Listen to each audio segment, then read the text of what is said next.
Welcome to the Assurance Show. This podcast is for internal auditors and performance auditors. We discuss risk and data-focused ideas that are relevant to assurance professionals. Your hosts are Conor, McGarrity, and Yusuf, Moolla. Okay, so today we're talking about discovery exercises. My understanding is that performance audit teams are not really doing this yet, or there aren't that many that have maturity in the way in which they do this yet. We're aware of performance audit teams experimenting with this approach. It hasn't been embedded to any great degree as far as we've seen. A few internal audit teams have been doing this already. This is not a mature field. This is an emerging field. And so what we're talking about here will change over the next few years. We're going to be talking about the importance of taking a discovery approach to internal audits and performance audits, the purpose of a discovery approach, why they're useful, and some of the benefits. What is a discovery approach? So a discovery exercise is spending time up front trying to explore what's possible with the audit and how you should conduct it. The reason that you're doing it will dictate the focus of the discovery exercise. The three main scenarios or purposes where you might find it useful to take a discovery approach. The first one is audit topic validation. In that scenario, you may not be fully confident that this audit is going to deliver enough value. The second one would be where you want to understand the level of depth that's required to conduct the audit. And as part of that, you might also want to figure out what the deliverable looks like. And then the third scenario is where you need to understand how you're going to undertake the audit. What are the lines of inquiry? What's the information and evidence available to you and how far that can take you? They're the three main scenarios. There may be one or more of those reasons for why you decide to take a discovery approach. What you're saying then is that you could, for any given audit, direct your discovery exercise at one of those scenarios, or you could be covering off two or even all three of those scenarios. That's why they're so useful. They can enable you to de-risk your audit program or a particular audit.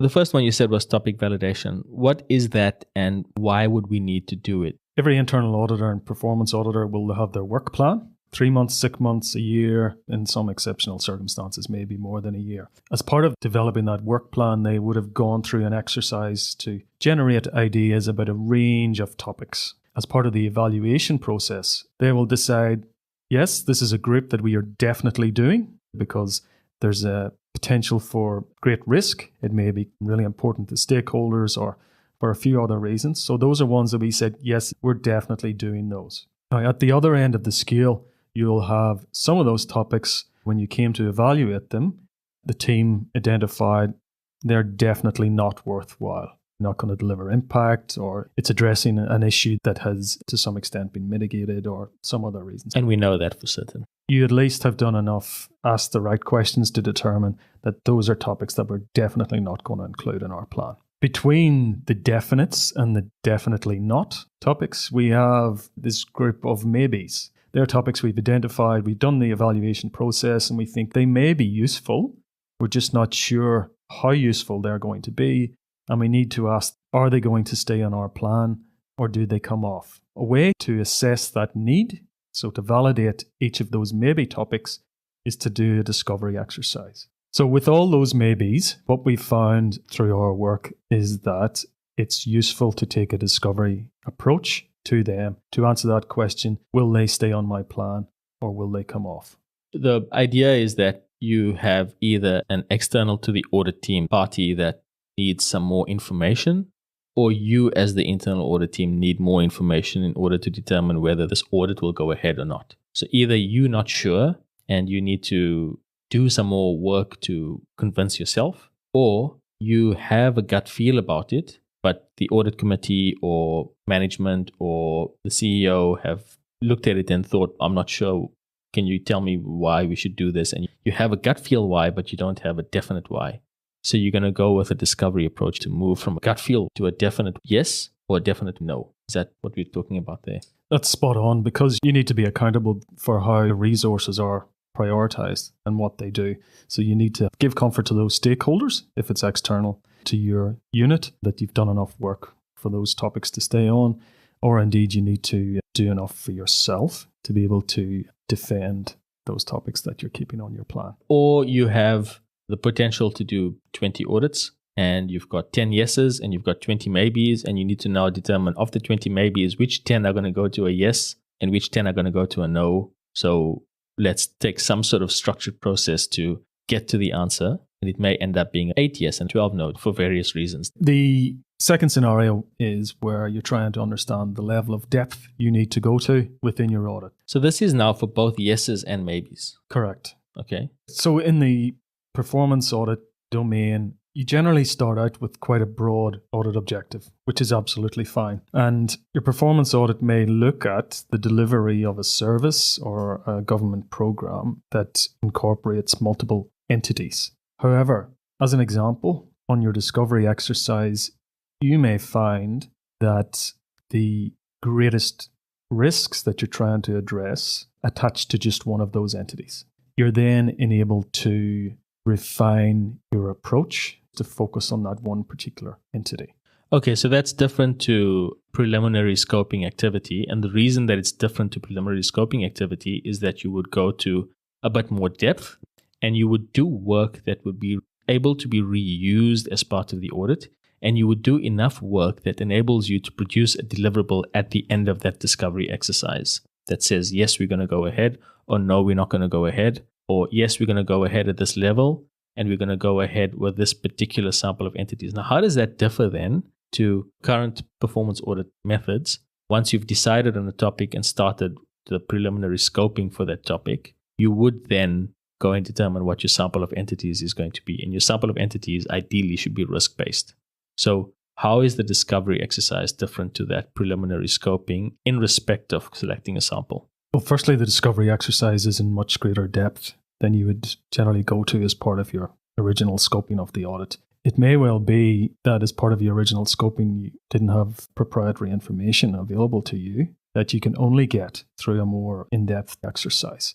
So what we're saying is, as part of your initial scoping, you may have looked at some sort of really high-level data, some high-level risks. You haven't actually drilled down into those particular risk areas. Okay, that makes sense. There's a bit of overlap between preliminary scoping and a discovery exercise, but what we're saying then is that the discovery exercise would go into more depth and would cover some level of field work that you're then able to reuse. So it's a little bit different and produces a different deliverable in itself to what the preliminary scoping exercise would be. When we're talking about level of depth here too, of course, the discovery exercise allows you to determine what your deliverable might be. So at the end of that discovery exercise, you'll have more clarity around what the deliverable looks like.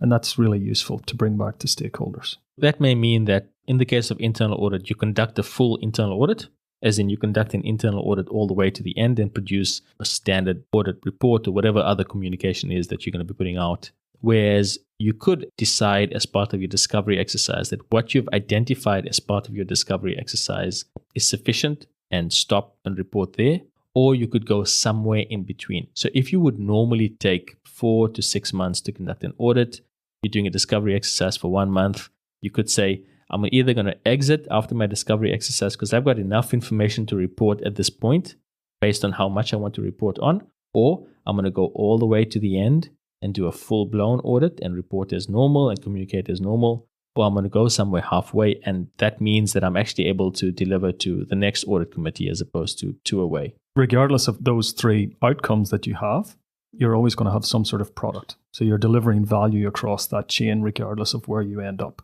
Fantastic. Okay. And then the third one. So what we're talking about here is where the discovery exercise can help you understand the ways in which you get the information to deliver the audit. Okay, so you've decided on a topic and it's either a yes or a maybe. You then determined how deep you're going to go and what the deliverable exactly is going to be.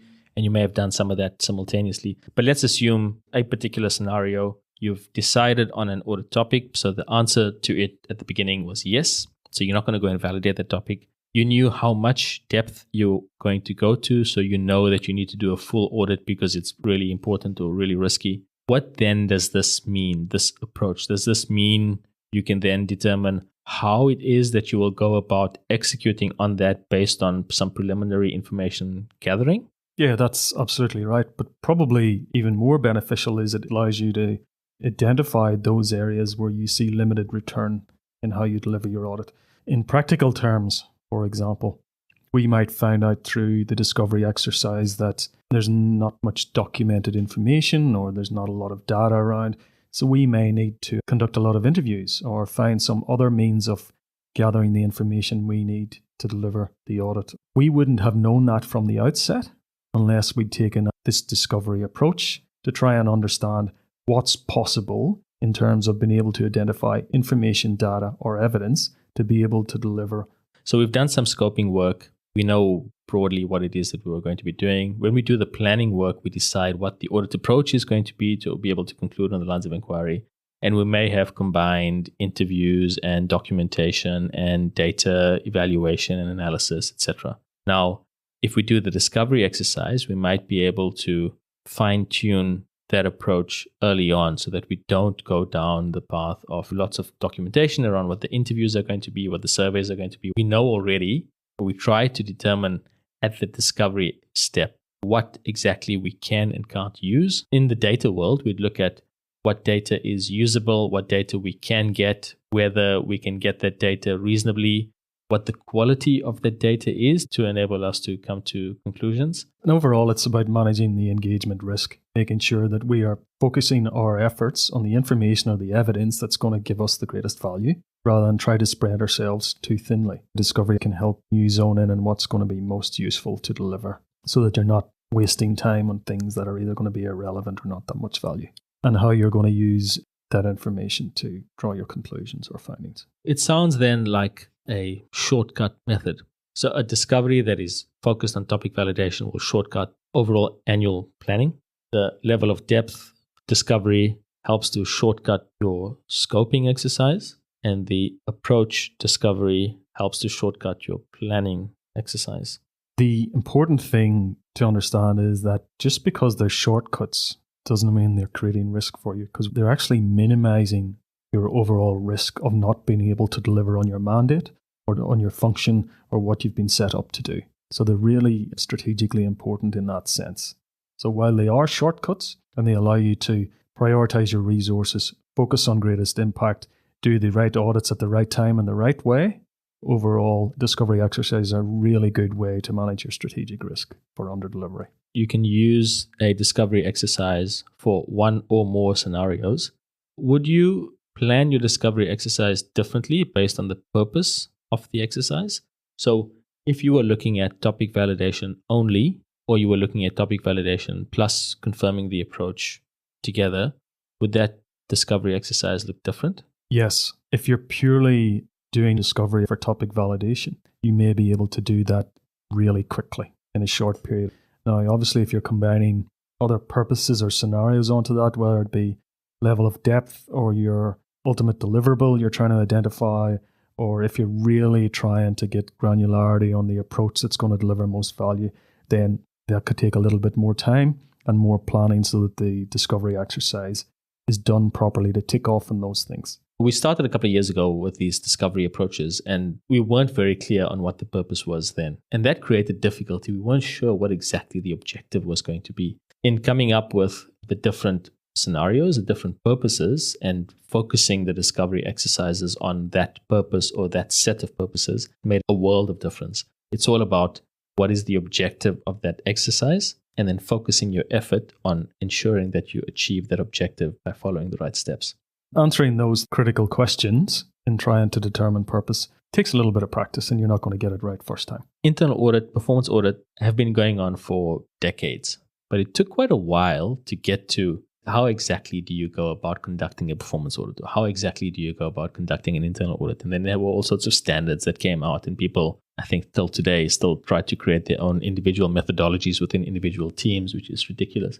But regardless of that, the discovery approach forms part of what people are starting to call agile auditing, agile internal auditing, or agile performance auditing, a newer concept. We were always used to waterfall style approach project management, and it will take a while to bed down. So I don't think there's one exact answer to this, but it does appear as though the approaches are gathering steam, first of all, but also getting to a point where we very quickly understanding how we need to do this to be able to achieve the result better. The most important note of caution is answer that critical question about what is the purpose of this discovery exercise or this proof of concept. There's been a few occasions now where we've seen that term used, but it hasn't been really clear about why that approach was being taken in the first instance. Okay, and there probably are other scenarios or other purposes. We tend to focus on these three because they make the most sense to us. We've had traditional approaches to audits for a long time now, and you mentioned waterfall, project methodology, and so forth. One of the things we would say about performance auditing is that traditionally they have been an all or nothing project. We say we're going to audit this. This is the objective and the topic. Let's just go and do it. And the range of value presented at the end of the 9 months or 12 months or 6 months or a significant period before you get to an outcome differs from a lot of impact and a lot of value to perhaps something that didn't deliver very much. So we're slowly moving away from that all or nothing approach now, and discovery helps you move away from that risky scenario. The other risk that it helps you mitigate is we've seen February, March, April this year, and this is being recorded in 2020, where internal audit plans in the internal audit world, and performance audit plans as well, but internal audit plans largely were chucked out, right? People had to throw them out because they just weren't relevant anymore. And there'll be a few compliance-focused internal audit teams that will be a little bit different to that, but generally we're not talking about those entities because they tend to be more compliance functions than actual internal audit functions. So most internal auditors that deliver real value, their plans were just eliminated and they had to go back to the drawing board. If you're thinking about doing an audit and it's going to take you 3 to 6 months to complete that audit, you may get through a small portion of that audit and be able to deliver nothing because an event takes place or the strategy changes. And so because there's so much of movement in terms of external factors, if you're using shorter cycles, you're then able to get to that result faster and actually deliver something for which there's less risk of being disrupted by an external event. From your first work paper or however you're conducting your audit to your end product or deliverable, whatever that may be, you want to compact that time frame as much as possible, but still delivering value. It could be just an insights paper at the end of your discovery exercise. So you spent 4 to 6 weeks, let's say. You've determined the risks weren't as significant in the performance of the activity as you thought. So you say, we're going to finish up here. We'll deliver some other product and not a full reasonable assurance report. None of your time or effort or analysis has been wasted. And in fact, you've saved the rest of that time that would have potentially been spent delivering an old traditional end-to-end performance audit that may have taken a long time.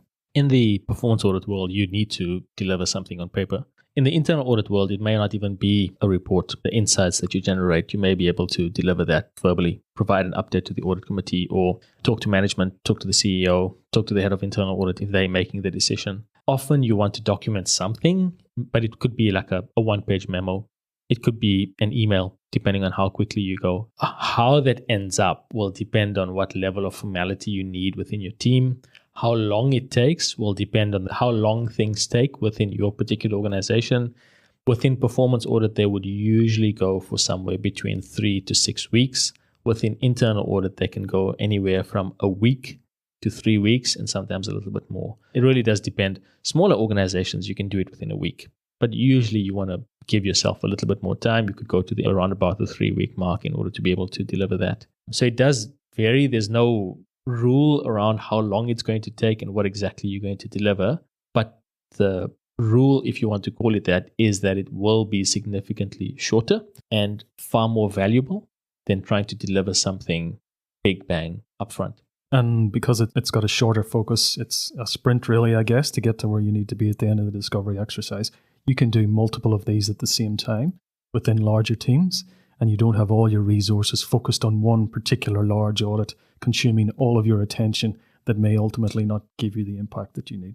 Wrapping up, we had 3 purposes for conducting a discovery exercise. The first is to validate the topics that you've selected. The second is determining how far you're going to go, what the level of depth is for an audit with a specific deliverable or set of deliverables. And then the last thing is how you're going to approach the audit, and that's validating through determining what data and information you can get.